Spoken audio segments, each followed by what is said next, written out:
Hi every one, எல்லோரும் எப்படி இருக்கீங்க? கர்த்தருடைய நாமம் மகிமைப்படுவதாக. உங்களை நான் இந்த பைபிள் ஸ்டடிக்கு வரவேற்க நான் மிகவும் மகிழ்ச்சி அடைகிறேன். Welcome to Naveen national channel. நம்ம பைபிள் ஸ்டடிக்கு போகிறதுக்கு முன்னாடி ஒரு சிறிய ஜெபம் பண்ணிவிட்டு நம்ம அவரை துதித்து விட்டு நம்ம அவரை ஆராதித்து விட்டு நம்ம இந்த பைபிள் ஸ்டடிக்குள்ளே நம்ம என்ட்ரி ஆகணும். ஏன்னா அவர் சொல்லியிருக்காரு, அவர் வாசல்களில் துதியோடு நுழையணுமா. எப்படி நுழையணுமா? துதியோடு நுழையணுமா. துதியோடு நுழைஞ்சா அவர் ரொம்ப ரொம்ப சந்தோஷப்படுவார். அதனால தான் போல் பரலோகத்தில் எல்லோருமே துதித்து கொண்டே இருக்காங்க.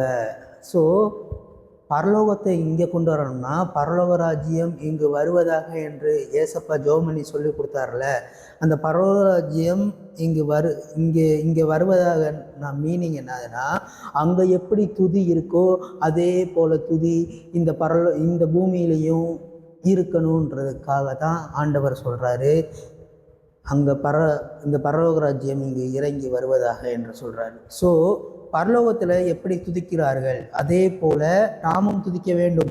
பரலோகத்தில் துதிக்கிறவர்களை விட நாம் சிறந்தவர்களாகவும் மேன்மை உள்ளவர்களாகவும் கருதப்படுகிறோம். எப்படி பிரதர் சொல்கிறீங்க நீங்கள் கேட்பீங்க. பரலோகத்தில் துதிக்கிறவங்களோட நம்ம பெஸ்ட்டுன்னு நீங்கள் சொல்கிறீங்க, எப்படி சொல்கிறீங்க அப்படின்னு கேட்குறீங்க. கரெக்டு தான். பரலோகத்தில் பசி கிடையாது, பரலோகத்தில் காசு பணம் தேவைகள் கிடையாது, பரலோகத்தில் எதுவுமே தேவை கிடையாது. ஏன்னா பரலோகத்தில் எல்லாமே இருக்குது, நிறைவாக இருக்குது.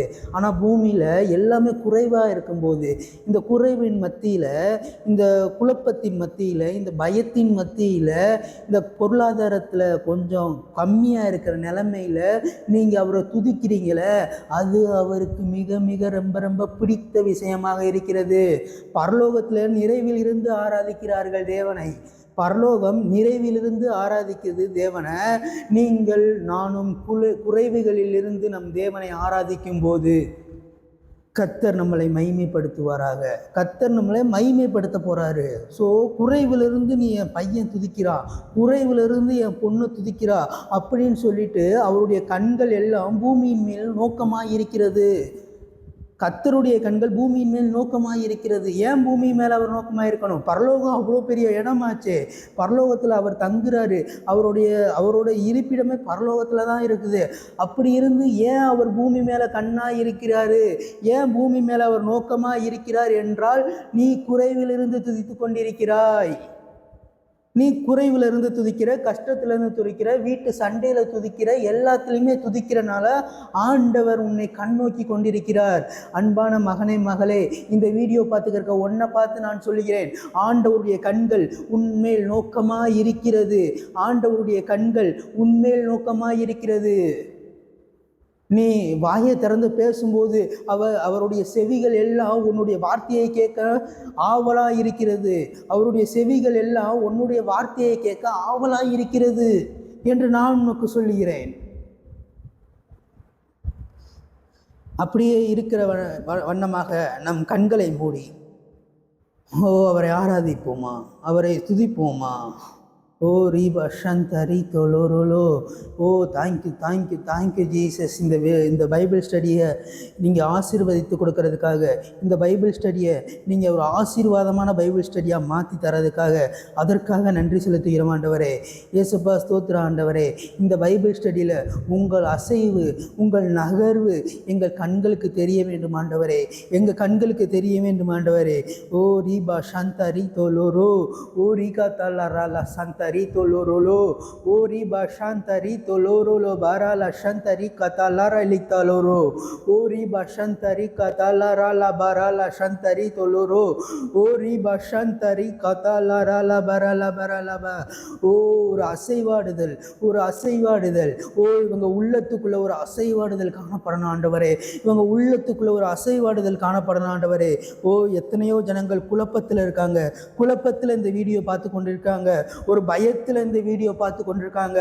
ஓ நீ பயந்த காரியம் உனக்கு அற்புதத்தில் தான் முடியும் என்ற வார்த்தையின்படி, ஓ நீங்கள் பயப்படுற காரியம் எல்லாமே உங்களுக்கு அற்புதத்தில் முடிய போகுது.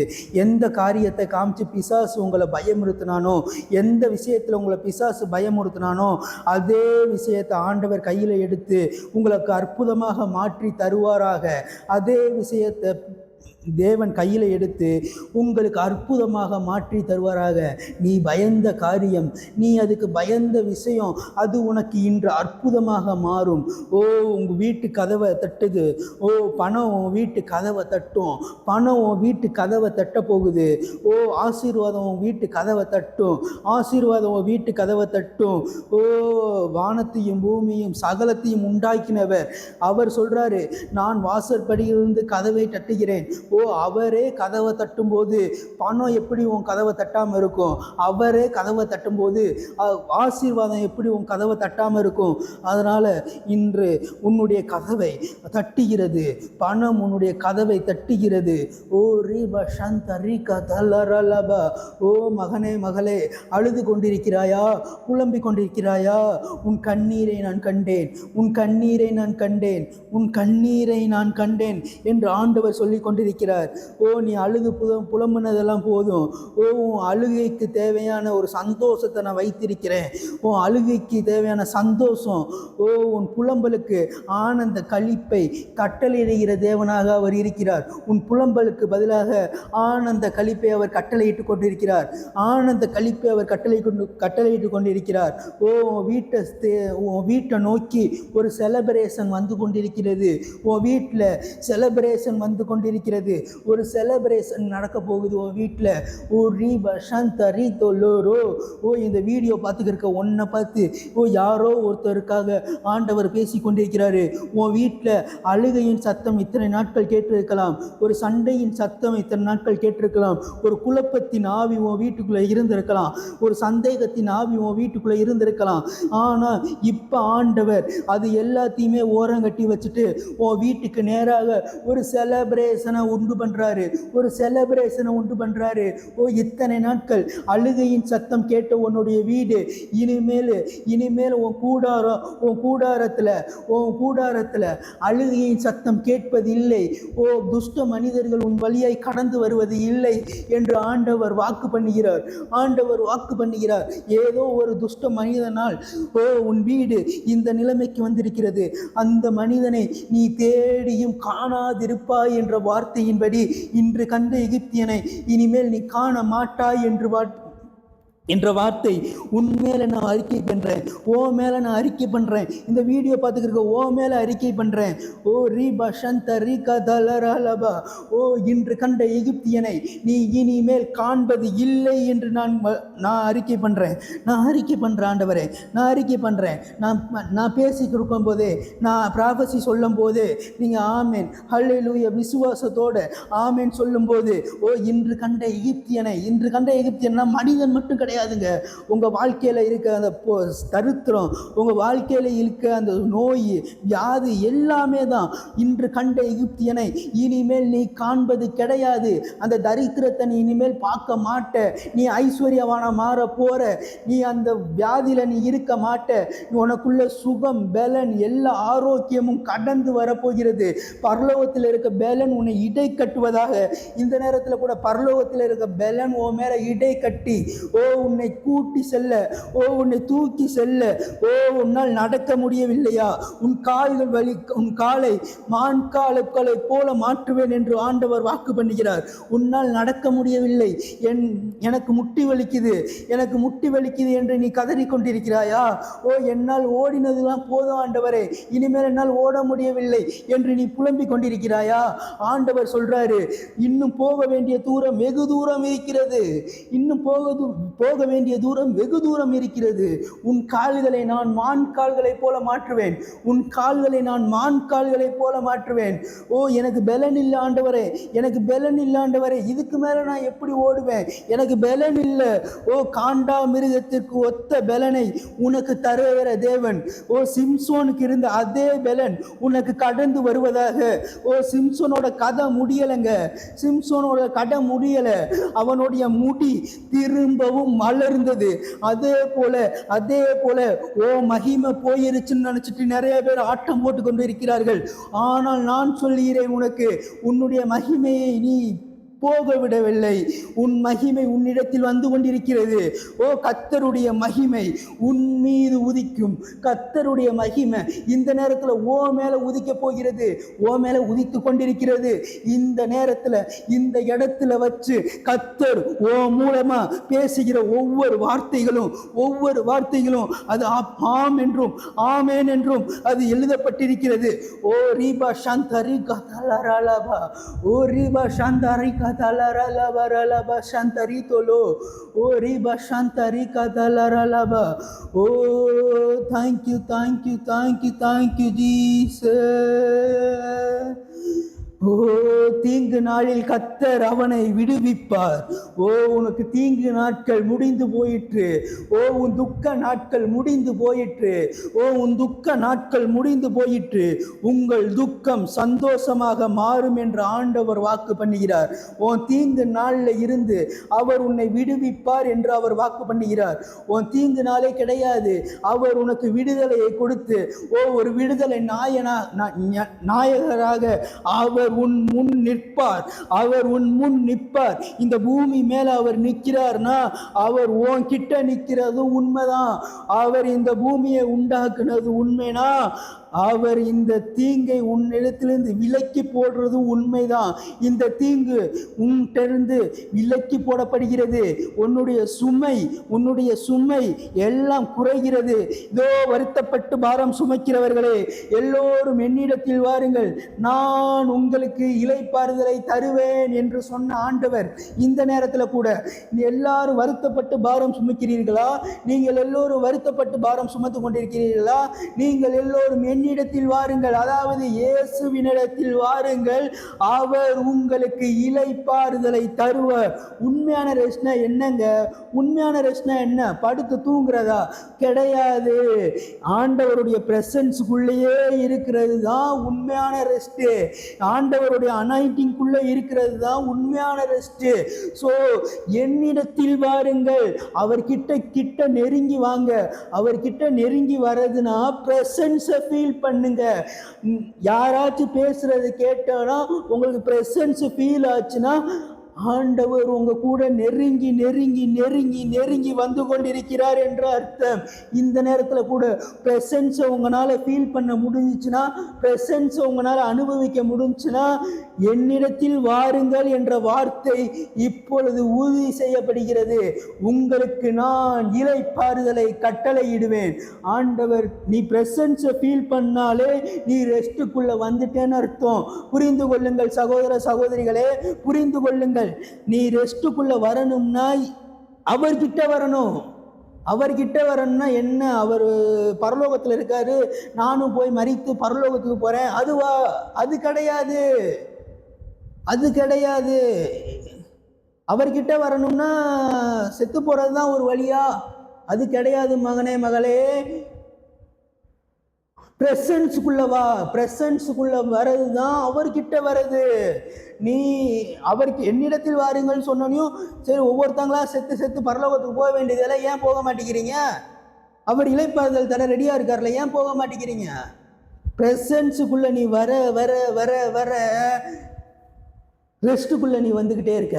நீ எவ்வளவு தூரம் பிரசன்ஸுக்குள்ள வரையோ நீ அவ்வளவு தூரம் ரெஸ்ட்டுக்குள்ள இருக்க என்பதை புரிந்து கொள்ளுங்கள்.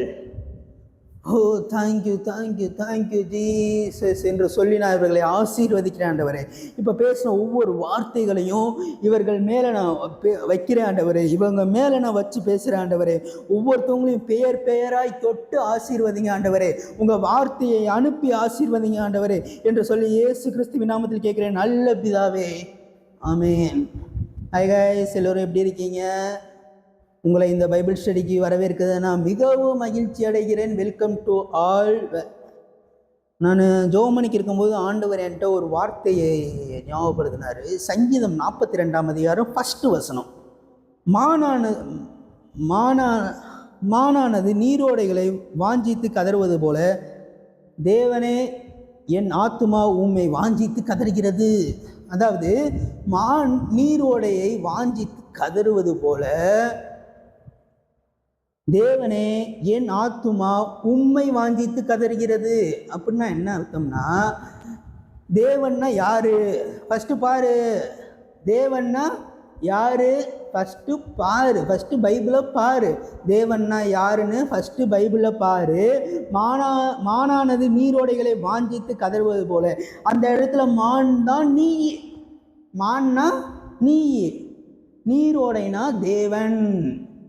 மான் எப்படி நீரோடை வாஞ்சித்து கதறுதோ அதே போல நீயும் தேவனை வாஞ்சித்து கதறி கொண்டிருக்கிற, அவர் மேல ஆசையா இருக்கிற. தேவன்னா நீர், நீரோட்டம், நீரோட்டம். தேவன் தான் நீரோட்டம். ஸோ உன் குடும்பம் இன்னும் செழிப்பா இருக்குது, உன் குடும்பம் இன்னும் கெட்டு போகாம இருக்கிறதுக்கு ஒரே காரணம் தேவன் நீரோட்டமாக உன் குடும்பத்துக்கு நேராக ஓடிக்கொண்டிருப்பது தான். தேவன் நீரோட்டம் போல் உன் குடும்பத்துக்கு நேராக ஓடிக்கொண்டிருப்பது தான். நீ இன்னும் உயிரோடு இருக்கிறதுக்கு உண்மையான காரணமே, மெய்யான ரீசனு தேவனுடைய நகர்வு உன் குடும்பத்துக்கு நேராக இருக்கிறது. நீரோட்டம்னா என்னதுங்க? நீரோட்டம்னா அப்படியே நின்று அப்படியே அப்படியே அந்த ஸ்டக்காகி நின்றுமா? நீர் என்னைக்காவது ஸ்டக்காகி நின்றுருக்கா? தேங்கின நீர் தான் ஸ்டக்காகி நிற்கும். இது தேங்கின நீர் கிடையாதுங்க, ஓடுற நீர், நீரோட்டம். நீரோட்டம்னா ஓடிக்கொண்டே இருக்கும். ஸோ தேவன் உன் வீட்டுக்கு நேராக நகர்ந்து கொண்டே இருப்பார். ஆவியானவர் அசைவாடி கொண்டே இருக்கிறார். ஆதலால் நீ இன்னும் உயிரோடு இருக்கிறாய். ஆதலால் இந்த பண பிரச்சனைகள் இவ்வளவு இருந்தும் நீ இன்னும் சாகாமல் உயிரோடு இருப்பதற்கான காரணம் ஆவியானவர் உன் வீட்டிற்குள் அசைவாடுதலினால் நீ இன்னும் மரிக்காமல் இருக்கிறாய் என்பதுதான் உண்மை. நீ என்ன பண்ண? அவர் நீரோட்டம் மாதிரி ஓடிக்கிட்டே இருக்கிறாரு. நீ என்ன பண்ணு? அவர் கிட்ட வந்து இருந்துக்கோ, கிட்ட வந்து நின்னுக்கோ. அதாவது அவர் பிரசன்ஸுக்குள்ள இருந்துக்கோ. அந்த நீரோட்டம் ஓடுதுன்னா அந்த நீரோட்டத்து பக்கத்துல ஒரு மரம் இருந்துச்சுன்னா அந்த மரம் செழிப்பா இருக்கும், செழிப்பா இருக்கும். அந்த மரத்துல இலைகள் உதிராது, உனக்கு வயசு ஆகாது என்று நான் சொல்லுகிறேன். அவர் நீரோட்டம்னா நீ அவர் பக்கத்துல ஒரு மரமா நின்னுக்கோ, மரமா நின்னுக்கோ. உன் குடும்பத்தை ஒரு மரமா நிற்பாட்டு. அவர் பிரசன்ஸுக்குள்ள உன் வீடு தங்கட்டும். அவர் வாதை உன் கூடாரத்தை அணுகாது என்று சொன்னார்ல. அவர் அசைவாடுதல்னால வாதை உன் கூடாரத்தை அணுக மாட்டேங்குது. உன் கூடாரம் தான் உன் வீடு, உன் உடம்பு எல்லாமே தான். எதுவுமே உன்னை அணுகிறதுக்கான ஒரே ரீசன் அவர் நீரோட்டம் போல் அசைவாடி கொண்டு இருக்கிறார். தேவன் நீரோட்டத்தை போல அசைவாடி கொண்டிருக்கிறார் உன் வீட்டிற்குள் என்பதை புரிந்து கொள்ளுங்கள். மானானது நீரோடையை வாஞ்சித்து கதறுவது போல தேவனே என் ஆத்மா உம்மை வாஞ்சித்து கதறுகிறது.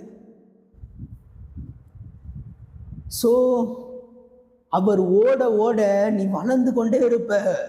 அவர் பிரசன்ஸ் உன் வீட்டுக்குள்ள எவ்வளோ அதிகமாக இருந்துக்கிட்டே இருக்கோ அவ்வளோ தூரம் நீ வளருவ. நீரோட்டம் அதிகமாக இருக்கிற இடத்துல மரம் கனி கொடுக்கும், புஷ்டியாக வளரும், உன்கிட்ட இருந்து கனிகள் வெளிப்படும் என்று நான் சொல்லுகிறேன். இத்தனை நாட்கள் கனிகள் வெளிப்பட மாட்டேங்குது, எனக்கு வரங்கள் வெளிப்பட மாட்டேங்குது என்று நீ புலம்பிக் கொண்டிருக்கிறாயே. நீரோட்டத்தின் பக்கத்தில் நீ இருக்கிறாயா என்பதை பார்த்துக்கொள். பிரசன்ஸுக்கு கீழே இருக்கியா? அபிஷேகத்துக்கு கீழே இருக்கியா? அவருடைய பிரசன்னத்துக்கு கீழே இருக்கும்போது தான் உன்கிட்ட இருந்து கனிகள் வெளிப்படும், உன்கிட்ட இருந்து வரங்கள் வெளிப்படும் என்று நான் உனக்கு உண்மையாகவே சொல்லுகிறேன். நீரோட்டத்துக்கு கீழே இருக்கணுங்க, நீரோட்டத்துக்கு பக்கத்துல இருக்கணும். நீரோட்டத்துக்கு பக்கத்துல இருக்கிற மரம் தான் செழிப்பா இருக்கும். சங்கீதம் 1ஆம் அதிகாரம் பார்ப்போம். சங்கீதம்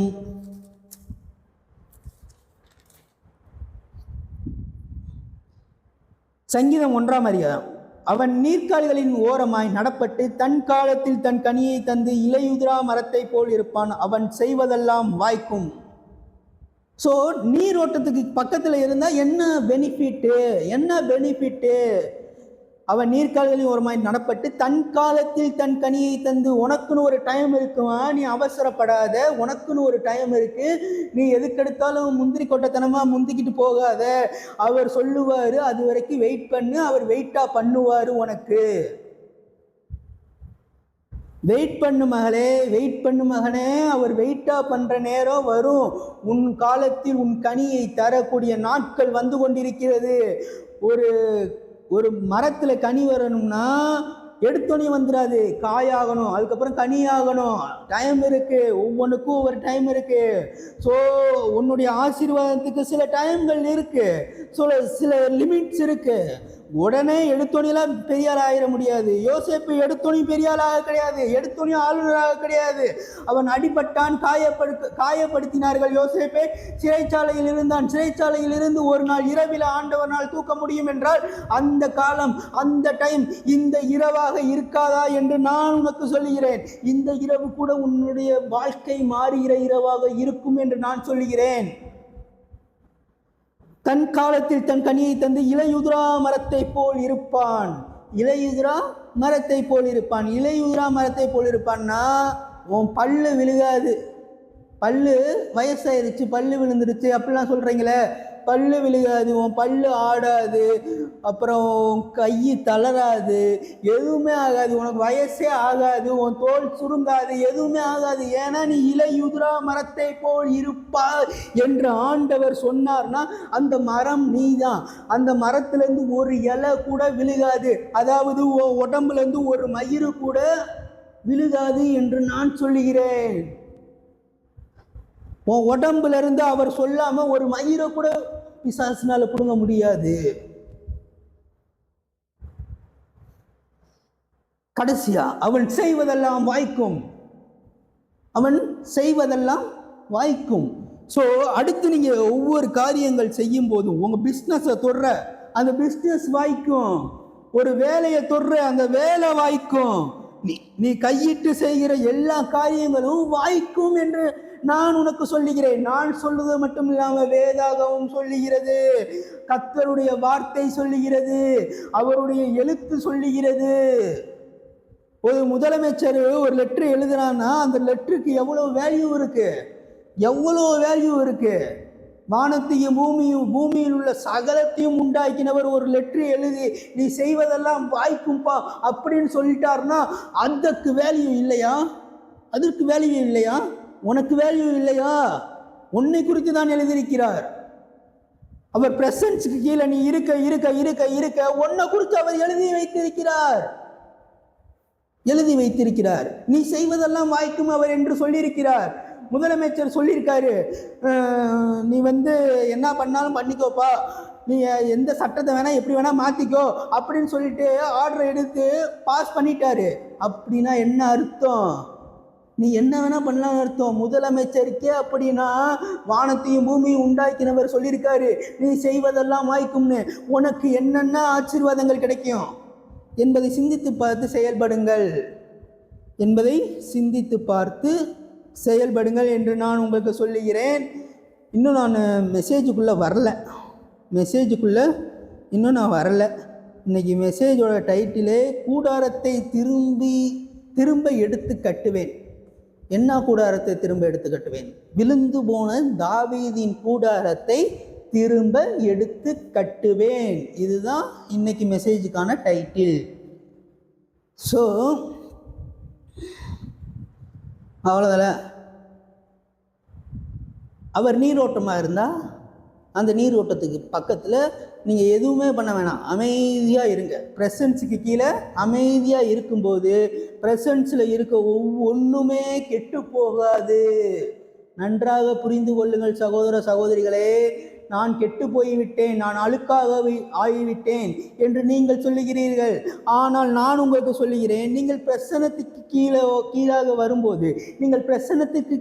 வரும்போது நீங்கள் கெட்டு போக மாட்டீர்கள் என்று நான் சொல்லுகிறேன். அன்று மன்னா எப்படி பிரசன்னத்திற்கு கீழாக வைக்கப்பட்ட போது அது கெட்டு போகாமல் இருந்ததோ அதே போல நீங்களும் கெட்டு போக மாட்டீர்கள் என்று நான் சொல்லுகிறேன். மண்ணை எப்படிங்க அந்த உடன்படிக்கை பெட்டிக்குள்ள வச்சோனையும் கெட்டு போகாம இருக்குதோ அதே போலதான் அந்த உடன்படிக்கை பெட்டி ஆகிய இயேசு கிறிஸ்து உனக்குள்ள இருந்தார்னா நீயும் கெட்டு போக மாட்ட. ஒரு உடன்படிக்கை வேணும். அவருக்கும் உனக்கும் ஒரு உடன்படிக்கை இருந்துச்சுன்னா நீ கெட்டு போகாம இருப்ப. அவருக்கும் உனக்கும் ஒரு உடன்படிக்கை வேணும். ஒரு பிரசன்னத்துக்கான உடன்படிக்கை. இந்த இரவு ஒரு பிரசன்னத்திற்கான ஒரு உடன்படிக்கை நடந்து கொண்டிருக்கிறது. அவருக்கும் உனக்கும் ஒரு உடன்படிக்கை நடந்து கொண்டிருக்கிறது. அது என்ன உடன்படிக்கை என்றால் பிரசன்னத்திற்கான உடன்படிக்கை, ஒரு பிரசன்ஸுக்கான உடன்படிக்கை. அந்த பிரசன்ஸுக்கான உடன்படிக்கை நீங்க 2 பேரும் பண்ணி கொண்டிருக்கும் போது, நீயும் ஆண்டவரும் பிரசன்ஸ் கூட ஒன்னா இருக்கும்போது, உன்னுடைய கெட்டுப்போன உறுப்புகள் எல்லாம், கெட்டுப்போன பகுதிகள் எல்லாம் திரும்பவும் புதுப்பிக்கப்படும் என்று நான் உனக்கு சொல்லுகிறேன். அது முடி கொட்டி இருந்தாலும் பரவாயில்லை, எது இருந்தாலும் பரவாயில்லை, உன் இரத்த ஓட்டங்கள் சீராக இல்லாவிட்டாலும் பரவாயில்லை, இப்பொழுது நான் சொல்லுகிறேன் எல்லாமே சீராக மாறும் என்று நான் சொல்லுகிறேன். உன் நரம்புகள் எல்லாம் சீராக மாறும். பிரசன்னத்துக்குள்ள நீ அவர் கூட உடன்படிக்கை பண்ணும்போது கெட்டு போற மண்ணாவே கெட்டு போகாம இருக்கு. நீ கெட்டு போக மாட்ட. ஆண்டவர் உன்னை கெட்டு போக விட மாட்டாரு. ஏன்னா தம்மிடத்தில் வருகிறவர்களை நான் புறம்பே தள்ளுவதில்லை என்று வாக்கு உரைத்தவர். ஸோ அவர் புறம்பை தள்ள மாட்டாருங்க, உங்களை புறம்பே தள்ளி விட மாட்டாரு. ஏன்னா அவர் வரவங்களை எல்லாம் சேர்த்து கொள்வாரை தவிர ஒருவனையும் அவர் புறம்பை தள்ளுவதில்லை என்ற வார்த்தையின்படி அவர் புறம்பை தள்ளாத தேவனாக இருக்கிறார் என்று சொல்லி உங்களை இந்த பைபிள் ஸ்டடிக்கு வரவேற்கிறேன். நான் மிகவும் மகிழ்ச்சி அடைகிறேன். என்னுடைய பெயர் Naveen. Welcome to the Bible study. So கூடாரத்தை திரும்ப எடுத்து கட்டுவேன். அப்போஸ்தலர்கள் எடுத்துக்கலாம். அப்போஸ்தலர் 15ஆம் அதிகாரம் வாசிப்போம்.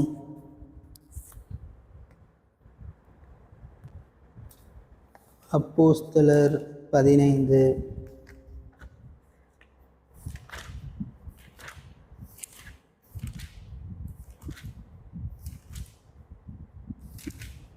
கொஞ்சம் வெயிட் பண்ணலாம் சகோதரிகளே. அப்போஸ்தலர் 15ஆம் அதிகாரம் 16ஆம் வசனமா?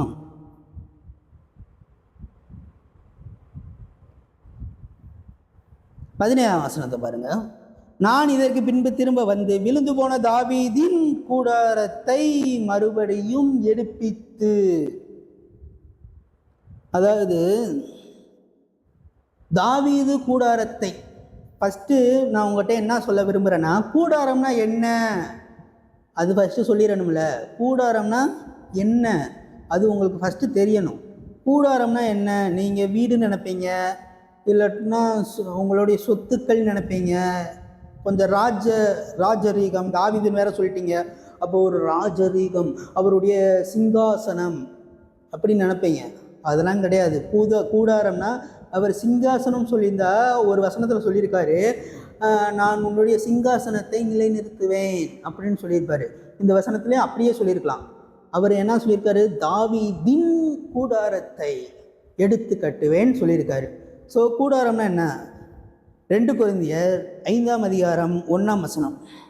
அது நீங்கள் ஃப்ரீயாக இருக்கும்போது அந்த ரெஃபரன்ஸ்லாம் பார்த்துக்கோங்க. நான் ரெஃபரன்ஸ் மட்டும் சொல்கிறேன், 2 வசனம் மட்டும். பூமிக்குரிய எங்கள் கூடாரமாகிய எங்கள் வீடு அழிந்து போனாலும் தேவன் உண்டாக்கப்பட்ட ஒரு வீடு பரலோகத்தில் நமக்கு உண்டு. கூடாரமாகிய வீடு அழிந்து போனாலும் தேவனால் உண்டாக்கப்பட்ட ஒரு வீடு பரலோகத்தில் உண்டு. அப்படின்னா பூமிக்குரிய கூடாரம் அழிந்து போனால், அதாவது நான் செத்து போனாலும் பரலோகத்தில் எனக்கு இன்னொரு வீடு இருக்குப்பா அப்படின்ற ஒரு மீனிங் இருக்குது. கூடாரம்னா உன் உடம்புன்னு ஒரு மீனிங் இருக்குது. அது உன்னுடைய உடல். கூடாரம் என்பது உன்னுடைய உடல். வாதை என் கூடாரத்தை அணுகாதுன்னா உன் வீட்டை மட்டும் இல்லை, வாதை என் கூடாரத்தை அணுகாதுன்னா வாதை என் உச்சந்தலை முதல் உள்ளம் கால் வரை எங்குமே அணுகாது என்று அர்த்தம். சரி, 2 பேதுரு 1ஆம் அதிகாரம் 13ஆம் வசனம் 14ஆம் வசனம் அதுலேயும் போட்டிருக்கு. பேதுரு அதில் என்ன சொல்லியிருக்காங்கன்னா, பேதுரு தனது உடலை கூடாரம் என்று குறிப்பிடுகிறார். விரைவில் இந்த கூடாரத்தை விட்டு நீங்க போகிறேன், அதாவது மரிக்க போகிறேன் என்று சொல்லுகிறார். என்ன சொல்றாரு பேதுரு? பேதுரு தன் உடலை பேதுரு தன் உடலை கூடாரம் என்று குறிப்பிடுகிறார். விரைவில் இந்த கூடாரத்தை விட்டு நீங்க போகிறேன், அதாவது மரிக்க போகிறேன் என்று சொல்லுகிறார். இந்த இடத்துல கூடாரத்தை எதை சொல்றாரு? புதிய ஏற்பாட்டிலே உங்களுக்கு காமிக்கிறேன். நீங்க சொல்லிடுவீங்க, பழைய ஏற்பாடு பிரதர், லா பிரதர், லா லா லான்னு சொல்லுவீங்க. நான் கிருபையின் சத்தியத்தை பேசுகிறவன், நான் லா பேசல, கிரேஸை பேசி கொண்டிருக்கிறேன், புதிய ஏற்பாடு தான் பேசி கொண்டிருக்கிறேன். சோ கூடாரம்னா உன் உடம்பு. நன்றாக கவனித்துக் கொள்ளுங்கள். கூடாரம் என்றால் உன்னுடைய உடம்பு, உன்னுடைய உடல், உன்னுடைய சரீரம் எல்லாமே கூடாரத்துக்குள் அடங்கும் என்று நான் உனக்கு சொல்லுகிறேன். இந்த நேரத்தில் கூட அதுதான் உன்னுடைய கூடாரமாக இருக்கிறது. கூடாரத்தை திரும்ப எடுத்து கட்டுவேன் என்றால், அதாவது தாவீதின் கூடாரத்தை எடுத்து கட்டுவேன் சொன்னா, அதாவது காட்டு ஒலிவ மரத்திலிருந்து வெட்டப்பட்டு நல்ல ஒலிவ மரத்தோடு இணைக்கப்பட்டு அதன் வேருக்கும் அதன் சாரத்திற்கும் பங்குதாரர்களாக ஆகிவிட்டோம் என்று கேள்விப்பட்டிருப்பீர்கள், நீங்கள் படித்திருப்பீர்கள், அதை விசுவாசித்துக் கொண்டிருக்கிறீர்கள். கரெக்டா? கரெக்டா? காட்டு ஒலிவ மரத்திலிருந்து வெட்டப்பட்டுனா ஆதாமோட சந்ததியிலிருந்து நம்ம வெட்டப்பட்டு அந்த நன்மை தீமை கனியிலிருந்து வெட்டப்பட்டு ஜீவ விருட்சத்தோடு இணைக்கப்பட்டிருக்கோம், ஜீவனோடு இணைக்கப்பட்டிருக்கோம். அந்த நன்மை தீமையிலிருந்து கட்டாயிருச்சு, ஜீவனோடு இணைக்கப்பட்டிருக்கோம் என்பது உண்மை. அந்த வசனத்தை நீ விசுவாசித்தனா இந்த ரெவலேஷனையும் நீ விசுவாசிக்கணும். நன்மை தீமையிலிருந்து கட்டாயி நம்ம ஜீவனுக்கு நேராக கடந்து வந்திருக்கோம் என்பதை விசுவாசி. சோ தாவீதின் கூடாரத்தை இத தாவீதுக்கு மட்டும் சொல்றாரா, இல்ல தாவீதின் கூடாரத்தின தாவீதோட வம்சத்துக்கு எல்லாத்துக்கும் சொல்றாரா? புரிந்து கொள்ளுங்கள். ஒரு வசனத்தை நம்ம பார்க்குறோம்னா அந்த வசனத்தில் என்ன சொல்ல வராரு, பேக்ரவுண்ட் என்ன மோட்டிவேஷனை சொல்கிறாங்க, அதுக்கு முன்னாடி வசனம் என்ன இருக்குது, பின்னாடி வசனம் என்ன இருக்குது, எல்லாத்தையுமே அலசி ஆராய்ஞ்சு பார்க்கணும். சும்மா எடுத்து வாதை என் கூடாரத்தை அணுகாது, பொல்லாப்பு எனக்கு நேரிடாது அப்படின்னு படிச்சுட்டு வாதை என் கூடாரத்தை அணுகாது, உன் வீட்டுக்கு நேராக ஏதாச்சும் ஏவுகணை வருதா? உன் வீட்டுக்கு நேரம் ஏதாச்சும் ஏவுகணை வந்துருக்கா? வரல. உனக்குள்ளதில் ஒரு நோய் வந்து கொடுக்கு, உனக்கிட்டதில் வியாதி வருது, அப்ப சொல்லு, தலை மேல கையை வச்சு வாதை என் கூடாரத்தை அணுகாது என்று சொல்லு. எமோஷனல்லாம் ஆகவே கூடாதுங்க. எமோஷனல் ஆகாதீங்க, இம்பேலன்ஸா இருக்கக்கூடாது.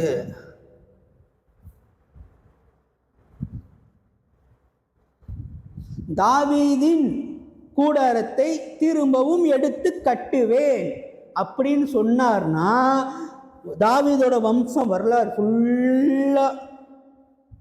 ஃபுல்லா நீங்களும் நானும் தாவீதின் வம்ச வரலாற்றுல இருக்கிறவங்க தான்.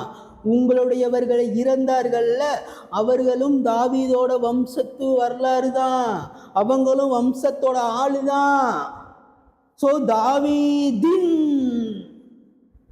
கூடாரத்தை திரும்பவும் எடுத்து கட்டுவேனா, உங்களுடையவர்கள் இறந்து போனார்கள்ல, செத்து போனாங்கள, அவங்களை திரும்பவும் எழுப்பிட்டு கட்ட போகிறார், அவர்கள் திரும்பியும் உயிர் கொடுக்க போகிறார் என்பதுதான் இந்த வசனத்திற்கான அர்த்தம். சும்மா தாவீதுக்கு மட்டும் இந்த வசனம் கிடையாது. உடன்படிக்கை மட்டும், ஆசீர்வாதத்தை மட்டும் நீ ஆபிரகாமின் ஆசீர்வாதத்தை மட்டும் எப்படி நீ ஆசீர்வாதமா இருப்பான்னு சொன்னா, ஆபிரகாமுக்கு சொன்னார்ல, நீ எதுக்கு எடுக்காத நீயே. சோ தாவீதின் கூடாரத்தை திரும்பவும் எடுத்து கட்டுவேன்னா, உன்னுடையவர்கள் கீழே விழுந்து கிடக்கிற உன்னுடைய அவர்களின் உடம்பை திரும்பவும் எழுப்புவார் என்று அர்த்தம். எடுத்து கட்டுவார்னா எலும்பு கூட போனா இருந்தாலும் கூட பரவாயில்லைங்க, எலும்பு கூட போயிருந்தாலும் பரவாயில்ல, அதை எடுத்து அவர் கட்டி அவர்களுக்கு ஜீவனை கொடுப்பார். எலும்பு கூட இருந்தாலும் பரவாயில்லை, அவர்களை எழுப்பி அதை கட்டி அதற்கு ஜீவனை கொடுத்து அவர் ஜீவ சுவாசத்தை ஊதுவாராக என்று நான் உங்களுக்கு சொல்லுகிறேன். ஸோ தாவீதின்னா நம்ம எல்லாருமே தான், உங்களுக்கு உங்கள் உறவினர்கள் இறந்து போயிருக்கலாம், உங்களுடைய சொந்தக்காரர்கள் இறந்து போயிருக்கலாம், இல்லை உங்கள் வீட்டில் உங்களுக்கு ரொம்ப க்ளோஸாக இருக்கிறவங்க இறந்து போயிருக்கலாம். எல்லாரையுமே தான் நான் சொல்லி கொண்டிருக்கிறேன். அவர்கள் எலும்பு கூடுகளாக போயிருந்தாலும் பரவாயில்லை என்று நான் சொல்லி கொண்டிருக்கிறேன்.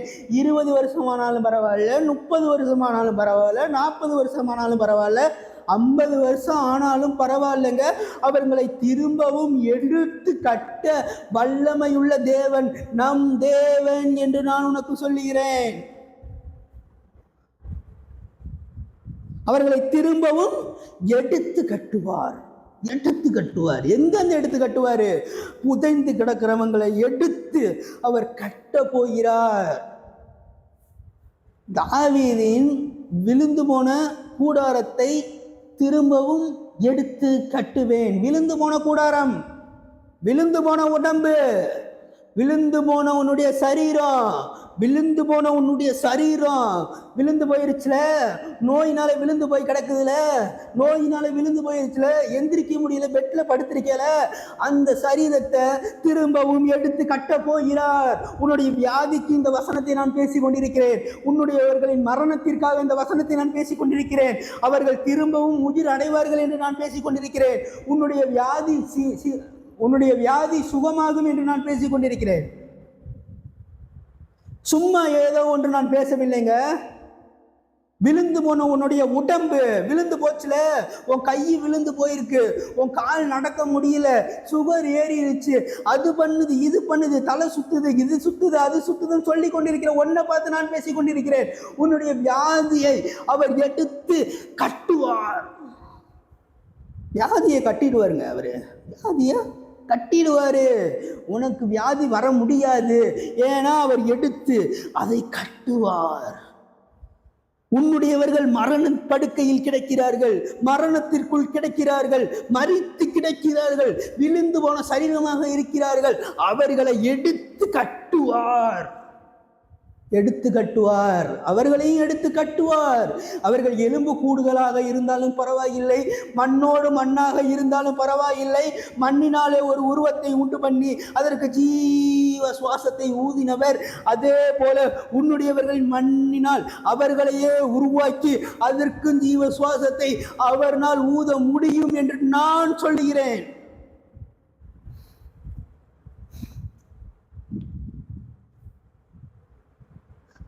மரித்த சடலங்களை உயிரோடு கூட எழும்ப பண்ணுகிற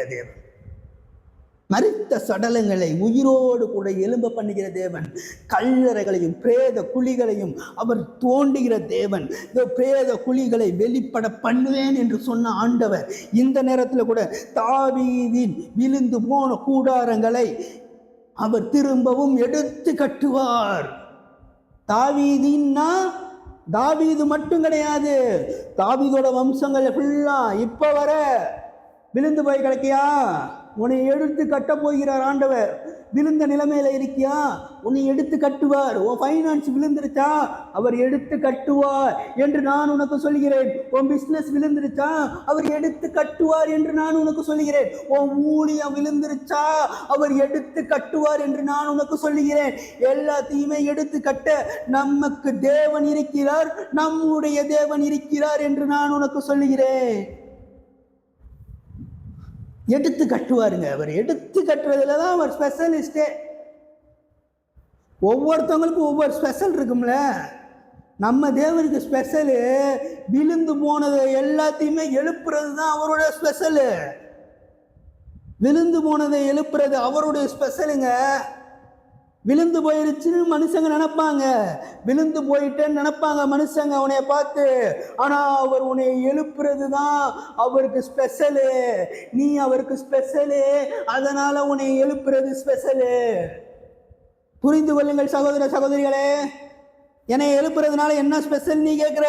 நீ அவருக்கு ஸ்பெஷலு, அதனால அவர் எழுப்புறது ஸ்பெஷலு.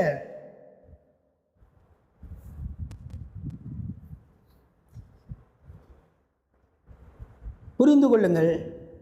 விழுந்து போன தாவீதின் கூடாரங்களை திரும்பவும் எடுத்து கட்டுவேன் என்று ஆண்டவர் சொல்லியிருக்கிறார். விழுந்து போன தாவீதின் கூடாரங்கள், தாவீத மட்டும் கிடையாது, தாவீதோட ரிலேட்டிவ்ஸ் எல்லாம் இப்ப வர. நீ விழுந்து போயிட்ட நினைக்காத, திரும்பவும் உன்னை எடுத்து கட்டுவார். விழுந்து போன உன்னுடைய சரீரத்தை, விழுந்து போன உன்னுடைய சுகத்தை, விழுந்து போன உன்னுடைய பிஸ்னஸ, விழுந்து போன உன்னுடைய ஊழியத்தை, விழுந்து போன எல்லாவற்றையுமே, குடும்ப சந்தோஷம், சமாதானம், குழப்பங்கள் எல்லாமே குமிஞ்சு கிடக்குதுல, அந்த எல்லாத்தையுமே எடுத்து அவரு கட்டுவாரு.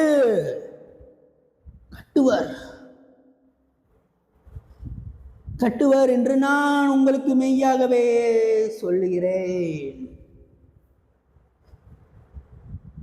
நான் முக்கியமா சொல்ல வந்தது, விழுந்து போன உடம்புகளை அவர் எடுத்து கட்டுவார். எடுத்து கட்டுறதுனா கட்டுவாருங்க. அப்படியே எலும்பு கூடா இருக்கிற உங்களுடையவர்களின் எலும்பு கூடுகளை அவர் எடுத்து கட்டுவார். எலும்பு கூடா இருந்தாலும் பரவாயில்ல, மண்ணோட மண்ணா போயிருந்தாலும் பரவாயில்லை, அவர் எடுத்து கட்டணும் முடிவு பண்ணிட்டார்னா அவர் எடுத்து கட்டிடுவாரு. ஏன்னா அவர் கடவுள். ஏன்னா அவர் கடவுள். அவரால் செய்யக்கூடாத அதிசயமான காரியங்கள் ஒன்றுமே கிடையாது. அவர் எடுத்து கட்டணும் முடிவு பண்ணிட்டான், எடுத்து கட்டுவார். அவர் உன்னை இடிக்கணும் முடிவு பண்ணிட்டான், அதை இடிப்பார். உன்னை கட்டணும் முடிவு பண்ணிட்டான், கட்டுவார். எல்லாமே அவரால் செய்ய முடியும். அவர் சமுத்திரத்துக்கு கோடு கிழிப்பார், ஒரு மனுஷனுக்கு எல்லையை குவிப்பார். என் எல்லைக்குள்ள நீ வராத, உன் எல்லைக்குள்ள நான் வர மாட்டேன் அப்படின்னு சொன்னவர் கடவுள்.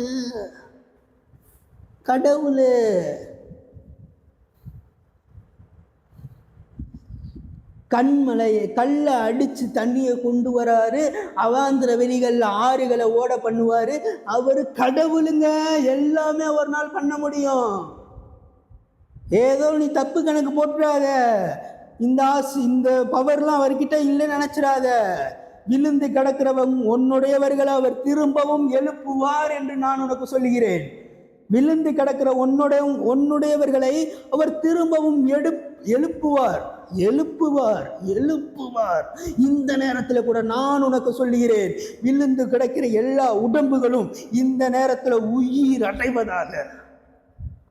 அடைவதாக. தாவீதோட வம்சத்தில் இருக்கிற எல்லாமே உயிர் அடைவதாக. ஆண்டவரே, உயிர் அடைவதாக. உன்னுடையவர்கள் எல்லாம் நீ இழந்துட்டேன்னு சொல்லாத. அவர்கள் விழுந்து போயிருக்கிறார்கள். அவர்கள் ஆண்டவர் வாக்குத்தத்தம் பண்ணுகிறார். விழுந்த கூடாரத்தை நான் திரும்பவும் எடுத்து கட்டுவேன் என்று வாக்குரைக்கிறார். இந்த நேரத்தில் அவர்கள் மரிக்கவில்லை, அவர்கள் விழுந்து போயிருக்கிறார்கள். அவர்களை திரும்பவும் எடுத்து கட்ட ஆண்டவர் இருக்கிறார் என்று வாக்குரைக்கிறார் என்பதை மறந்து போயிடாதீங்க. உன்னுடையவர்கள் விழுந்திருந்தாலும் பரவாயில்லை, அவர் திரும்பவும் எடுத்து கட்ட வல்லவராக இருக்கிறார் என்று நான் உங்களுக்கு சொல்லி முடிக்கிறேன். உன்னுடையவர்கள் விழுந்திருந்தாலும் பரவாயில்லை, அவர் திரும்பவும் எடுத்து கட்டுவார் என்று நான் உனக்கு சொல்லி இந்த செக்ஷனை நான் முடிக்க விரும்புகிறேன். அவ்வளோதான். கண்களை மூடி ஒரு சிறிய ஜெபம் பண்ணிட்டு இந்த செக்ஷனை முடிச்சிடலாம். ஏசப்பா ஸ்தோத்திரம் ஆண்டவரே, இந்த நேரத்தில் கூட எங்களுடைய சரீரங்கள் விழுந்து இருந்தாலும் பரவாயில்ல, எங்களுக்கு நோய்கள் இருந்தாலும் பரவாயில்ல, வியாதிகள் இருந்தாலும் பரவாயில்ல, எந்த பிரச்சனைகள் இருந்தாலும் பரவாயில்ல, எங்கள் சரீரங்களை நீங்கள் திரும்பவும் புதுப்பிக்கிறதுக்காக அதற்காக நன்றி செலுத்துகிறோம் ஆண்டவரே.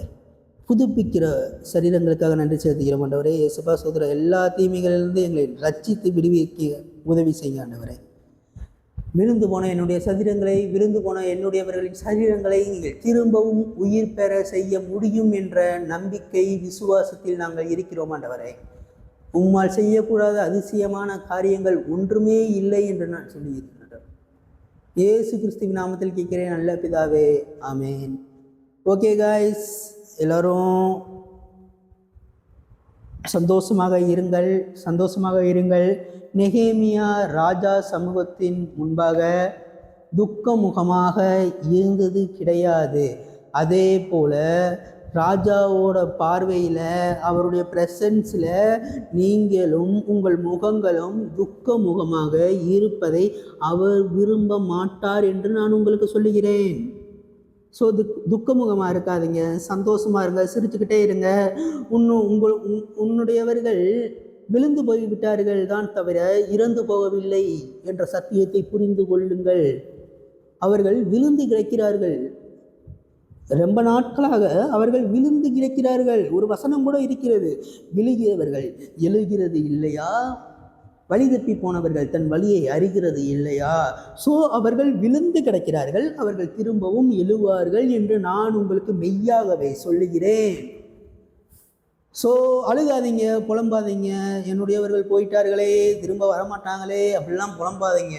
புலம்புறதை விட்டுட்டு அவர் கூட ப்ரெசன்ஸில் இருங்க. திரும்பவும் அவர்கள் எழுந்திருப்பார்கள், உங்கள் கண்களுக்கு முன்பாக தோன்றுவார்கள், உங்கள் கூட அவர்கள் திரும்பவும் வாழ்வார்கள் என்று நான் உங்களுக்கு சொல்லுகிறேன். திரும்பி கதவை தட்டி காஃபி கொடுமான்னு கேட்பாங்க, திரும்பி கதவை தட்டி காஃபி கொடுங்க கேட்பாங்க. ஸோ இது மாதிரி சம்பவங்கள் நிறைய நடக்க போகிறது. திரும்பி உங்கள் ஆட்சி வரலாம், திரும்பி உங்கள் பாட்டி வரலாம், திரும்ப உங்கள் தாத்தா வரலாம், திரும்ப உங்கள் அம்மா வரலாம், திரும்ப உங்கள் அப்பா வரலாம், திரும்ப உங்கள் தம்பி வரலாம், திரும்ப உங்கள் தங்கச்சி வரலாம், யார் வேணால் வரலாம், திரும்பவும் அக்கா கூட வரலாம், யார் வேணால் வரலாம். ஸோ எந்த டைமில் வேணால், யார் வேணால், எப்போ வேணால் வர முடியும். ஆண்டவர் டைம் பார்த்து ஆசீர்வதிக்கிற தேவன் கிடையாது, டைம்லெஸ் தேவனாக இருக்கிறதுனால. ஸோ ஒரே டைமில் எல்லாத்தையும் அவரால் எழுப்ப முடியும், ஒவ்வொருத்தவங்களாலும் எழுப்ப முடியும். ஸோ அவர் எழுப்பணும் ஒரு திட்டத்தை வச்சுருக்காரு. அந்த திட்டத்தின்படி ஒவ்வொருத்தவங்களையா அவர் எழுப்பு போகிறார் என்று நான் மெய்யாகவே உங்களுக்கு சொல்லுகிறேன் என்று சொல்லி இந்த செக்ஷனை இதோடு நான் முடிக்க விரும்புகிறேன். அடுத்து சண்டே சர்வீஸுக்கு நம்ம ஜாயின் பண்ணுவோம். இன்னும் புதிய ரெவலேஷன்ஸோட, புதிய ஐடியாஸோட நான் உங்களை பார்க்குறதுல நான் மிகவும் மகிழ்ச்சி அடைகிறேன். அடுத்த வீடியோவில் சந்திப்போம். அது வரைக்கும் உங்களிடத்திலிருந்து விடைபெறுவது உங்கள் நவீன். பாய்.